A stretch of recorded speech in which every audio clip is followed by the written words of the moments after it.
e abastança.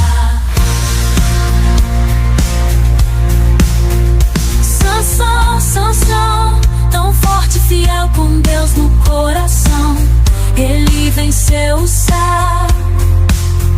Sua força veio de Deus acima, nos ensinando sobre amor e sabedoria. Mas um dia uma tentação cruzou seu caminho. Dalila sorriu, ele caiu no espinho.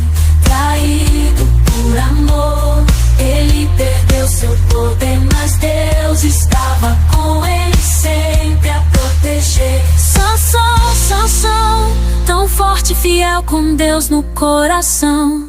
Ele venceu o céu. Sua força veio de Deus acima, nos ensinando.